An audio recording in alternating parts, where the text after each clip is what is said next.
ಸೌಹಾರ್ದತೆ ಮತ್ತು ಸಹಕಾರದ ತತ್ವಗಳನ್ನು ಆಧರಿಸಿದ ಸ್ನೇಹ ಸಾಗರ ಕೋಆಪರೇಟಿವ್ ಸೊಸೈಟಿಯ ಉದ್ಘಾಟನಾ ಸಮಾರಂಭವು ನಗರದ ಟಿ ಚೆನ್ನಯ್ಯ ರಂಗಮಂದಿರದಲ್ಲಿ ಬಹಳ ವಿಜೃಂಭಣೆಯಿಂದ ಜರುಗಿತು.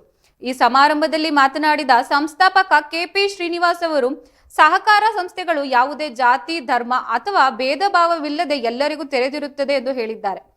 ಜನರ ಸಹಕಾರವು ಇಂದಿನ ದಿನಗಳಲ್ಲಿ ಪ್ರತಿಯೊಂದು ಕ್ಷೇತ್ರಕ್ಕೂ ಅತ್ಯಗತ್ಯವಾಗಿದೆ ಎಂದು ಅವರು ಅಭಿಪ್ರಾಯಪಟ್ಟಿದ್ದು, ಸಮಾರಂಭದ ಅಧ್ಯಕ್ಷತೆ ವಹಿಸಿದ್ದ ಕೆಪಿ ಶ್ರೀನಿವಾಸ್ ಅವರು, ಮಹಿಳೆಯರು ಮನೆಯಿಂದ ಹೊರಬಂದು ಆರ್ಥಿಕ ಚಟುವಟಿಕೆಗಳಲ್ಲಿ ತೊಡಗಿಸಿಕೊಳ್ಳಬೇಕು, ಆಗ ಮಾತ್ರ ಸಮಾಜದಲ್ಲಿ ಅಭಿವೃದ್ಧಿ ಸಾಧ್ಯ ಎಂದು ಪ್ರತಿಪಾದಿಸಿದ್ದಾರೆ.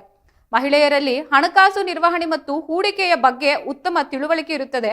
ತಾಳ್ಮೆ ಮತ್ತು ಮುನ್ನೋಟದೊಂದಿಗೆ ಸಹಕಾರ ಸಂಘವನ್ನು ಯಶಸ್ವಿಯಾಗಿ ಮುನ್ನಡೆಸಲು ಸಾಧ್ಯವಾಗುತ್ತದೆ ಎಂದು ಅವರು ವಿವರಿಸಿದ್ದು, ದೇಶದ ಆರ್ಥಿಕ ಪ್ರಗತಿಯಲ್ಲಿ ಸಹಕಾರ ಸಂಘಗಳ ಪಾತ್ರ ಮಹತ್ವವಾಗಿದೆ. ಅದರಲ್ಲೂ ಮಹಿಳೆಯರು ಉಳಿತಾಯ ಮತ್ತು ವ್ಯವಹಾರಗಳಲ್ಲಿ ಹೆಚ್ಚು ಆಸಕ್ತಿ ವಹಿಸುತ್ತದೆ ಗಮನಾರ್ಹ ಸಂಗತಿಯಾಗಿದೆ. ಮಹಿಳೆಯರು ಸಹಕಾರ ಬೆಂಬಲ ಮತ್ತು ಪ್ರೋತ್ಸಾಹದಿಂದ ಸಹಕಾರ ಸಂಘಗಳು ಉತ್ತಮ ರೀತಿಯಲ್ಲಿ ಬೆಳೆಯಲು ಸಾಧ್ಯವಾಗುತ್ತದೆ ಎಂದು ಕೆಪಿ ಶ್ರೀನಿವಾಸ್ ಹೇಳಿದ್ದಾರೆ. ಈ ನಿಟ್ಟಿನಲ್ಲಿ ಸ್ನೇಹ ಸಾಗರ ಕೋಆಪರೇಟಿವ್ ಸೊಸೈಟಿಯು ಮಹಿಳೆಯರ ಆರ್ಥಿಕ ಸಬಲೀಕರಣಕ್ಕೆ ಒತ್ತು ನೀಡಲಿದ್ದು, ಈ ಶುಭ ಸಂದರ್ಭದಲ್ಲಿ ಸ್ನೇಹ ಸಾಗರ ಕೋಆಪರೇಟಿವ್ ಸೊಸೈಟಿಯ ಸಿಬ್ಬಂದಿ ವರ್ಗ, ಮಹಿಳಾ ಕಲಾನುಭವಿಗಳಿಗೆ ಮತ್ತು ಇತರ ಗಣ್ಯರು ಉಪಸ್ಥಿತರಿದ್ದರು.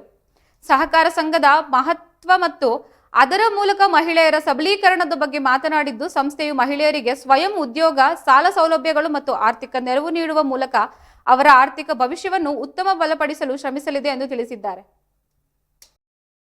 ನನ್ನನ್ನು ಯಾರು ನಡೆಸ್ತಾ ಇದಾರೆ, ಒಂದು ಶಕ್ತಿ ನಡೆಸ್ತಾ ಇದೆಯೋ ಅಥವಾ ಇವರೆಲ್ಲ ನಡೆಸ್ತಾ ಇದಾರೆ ಅಂತ ಎಲ್ಲರ ಮುಂದೆ ಉದ್ಘಾಟನೆ ಮಾಡ್ತಾ ಇದ್ದೀನಿ.